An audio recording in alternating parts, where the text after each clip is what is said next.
Praise the lord. ఈ దిన వాక్యము మత్తయి సువార్త 26వ అధ్యాయము 41వ వచనం.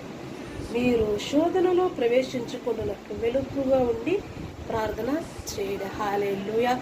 దేవుడు ఈరోజు నేను చూసి చెప్తున్నాడు, మీరు శోధనలో ప్రవేశించుకుంటున్నట్లు మెలకువతో ఉండి ప్రార్థన చేసి దేవుడు తప్పకుండా నీ మొరని, నీ క్లిష్ట పరిస్థితుల్లో దేవుడు నిన్ను ఆదుకుంటాడు. అదేటువంటి సమస్య నీ ద్వారా నీ ఇంటిలో ప్రవేశించినప్పుడు కూడా ఈ వాగ్దానం ఎత్తిపట్టి ప్రార్థన చేస్తే దేవుడు తప్పకుండా మన మొరని ఆలకించి, ప్రార్థనలో మన విజ్ఞాపన మూలుగలు దేవునికి వినిపిస్తే దేవుడు తప్పకుండా వాటిని ఆలకించి దేవుడే గొప్ప పరిష్కారాన్ని, ఆశీర్వాదాన్ని మనకి దయచేయునుగాక.